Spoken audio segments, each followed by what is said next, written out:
tahun 2020 berakhir bulan Oktober tahun 2020. Jadi moratorium dilakukan. Jadi izin yang habis tidak kita perpanjang.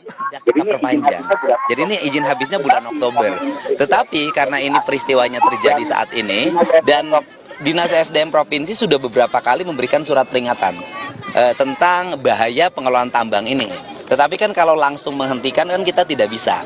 Nah untuk itu maka tadi malam kami sudah mengeluarkan sanksi administratif dalam bentuk penghentian izin, pencabutan izin dari tambang ini. Ini kan dikelola oleh Koperasi Pondok Pesantren. Koperasi Pondok Pesantrennya bernama Al-Azhariyah. Dan kemudian di samping ini ada dua lagi kan, ada dua tambang yang sama yang dikelola oleh yayasan. Jadi tiga-tiganya sudah kami tutup tadi malam.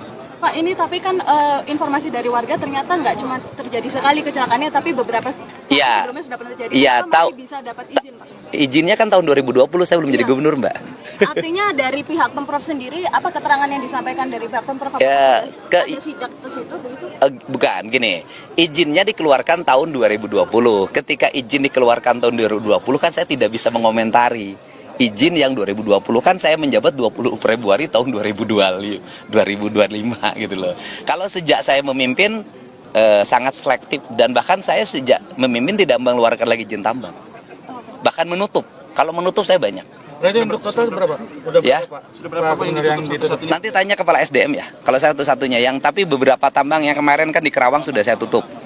Terus kemudian kemarin di Subang sudah banyak yang saya tutup. Di kemarin juga penambangan emas yang memilih pengusaha WNA Korea Selatan saya tutup juga. Nah, kemudian juga kita sudah menutup hampir ratusan tambang ilegal.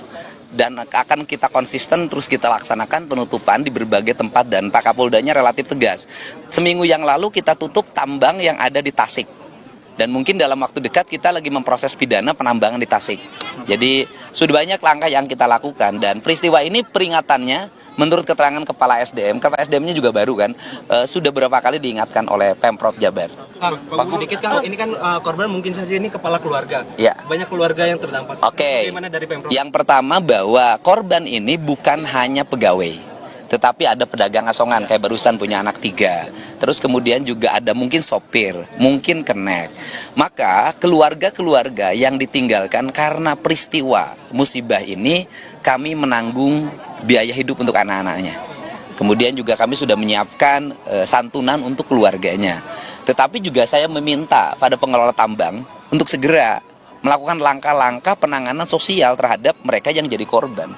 Kan tambang di sini untungnya sudah banyak. Kan harus ada sikap untuk memberikan bantuan dan tanggung jawab terhadap korban. Bagaimana jawabannya prosedur penanganan atau seperti apa untuk? Kalau saya sih mengatakan, karena saya 3 tahun yang lalu sudah ke sini, tambang ini tidak memenuhi syarat sebagai pengelola tambang. Karena 3 tahun yang lalu saya sudah datang ke sini dan saya sudah menyatakan waktu itu tambang ini mohon ditutup. Karena jalan Pak tetap. Saya kan waktu itu belum jadi apa-apa Pak, gitu loh. Pak, terkait air, Pak Gub, terkait sungai yang tercemar ini gimana Pak Gub untuk Ya begini, kan aspek pidananya nanti biar Polda yang mendalami.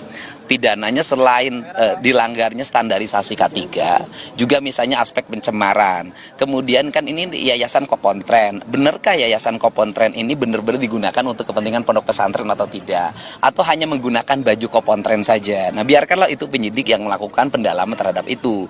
Tugas saya hari ini adalah satu ya, bersama-sama tim Basarnas untuk melakukan pencarian korban sehingga bisa ditemukan lagi. Yang kedua, memberikan tanggungan terhadap keluarga yang ditinggalkan dari sisi aspek sosialnya. Kemudian yang ketiga, mendorong agar perizinannya tidak dibuka lagi dan itu sudah dilakukan. Yang keempat, melakukan recovery lingkungan termasuk mencari pidana lingkungannya apabila terlanggar. Kang, artinya ini setelah adanya kejadian ini seluruh aktivitas tambang di Gunung Kuda akan ditutup? Semuanya sudah di malam sudah ditutup. Berarti permanen atau gimana? Tidak akan saya buka lagi. Berarti permanen? Ya sudah, tidak akan saya buka lagi. Pak Gub, untuk terkait pemulihan kondisi sungai yang akhirnya menyebabkan para petani harus... Ya itu akan kita recovery ya, karena kan PR kita terhadap kerusakan lingkungan di Jabar itu banyak ya. Dan tindakan kita ini kan kadang-kadang berhadapan dengan masyarakat itu sendiri yang menginginkan tambang itu ada. Tetapi bagi saya hari ini saya lebih memilih konservasi, pengelolaan lingkungan, penyelamatan lingkungan daripada sekedar ekonomi. Dampak kerusakan sudah berapa hektar pada sini luasan penambangan di 3 yayasan ini? Ini kan yayasannya 30 hektar seluruhnya. 30 hektar. Ya kita setelah ini juga kita akan manggil perhutani ya. Ini kan perhutani ini banyak sekali areal-areal hutan yang berubah menjadi areal tambang. Padahal kan perhutani ini adalah perusahaan pengelola hutan, bukan pengelolaan pengusaha tambang. Ini kan lagi-lagi dulu perkebunan itu menjadi PT sewa tanah. Nah sekarang perhutani menjadi PT sewa lahan untuk pertambangan. Nah ini perusahaan yang BUMN yang aneh-aneh ini segera memperbaiki diri. Ini dosa ini. Pak, sebelumnya ini lahan perhutani Pak? Ini perhutani Pak. Saya mau panggil perhutaninya dan paling utama tata ruang. Saya minta Pemda Kabupaten Cirebon untuk segera melakukan perubahan tata ruang. Dikembalikan kembali tata ruang ini menjadi kawasan hijau, bukan kawasan pertambangan. Kang, akan mulai hari ini fokus dengan alam dan lingkungan. Iya. Apakah nantinya juga tidak hanya tempat ini yang akan ditindak, tapi juga tempat-tempat lain? Saya kan sudah sampaikan, sudah berapa ratus di Jawa Barat tambangnya yang saya tutup. Dan saya akan konsisten pada sikap itu, termasuk kebijakan saya misalnya, kebijakan pembangunan berbasis bambu. Itu kan sesungguhnya saya lagi mengamankan Jawa Barat dari eksploitasi sumber daya alam. Pak Gu pada tahun 2021 kan Pak Gu pernah mengungkapkan ini cocok untuk jadikan lokasi wisata Pak karena dianggap indah. Iya waktu itu kan karena kan waktu izinnya kan sampai 2025. Dari sisi aspek kewenangan kan saya tidak boleh mutus izin di tengah. Kalau sekarang kan ada musibah, ya izinnya langsung dicabut. Apakah ada rencana untuk pembangunan wisata ke depan? Ya gimana mau jadi wisata? Tempatnya masih harus di recovery. Ini harus recovery total dulu sehingga aman untuk lingkungan. Kalau sudah aman untuk lingkungan baru kita kembangkan wisata. Ya. Oke, siap. Makasih Pak Gubernur.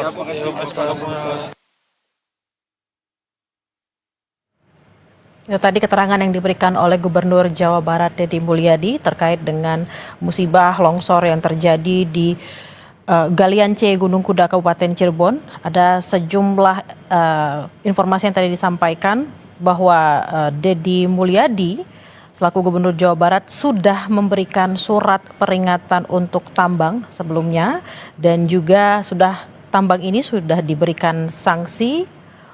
Sanksinya adalah pencabutan izin.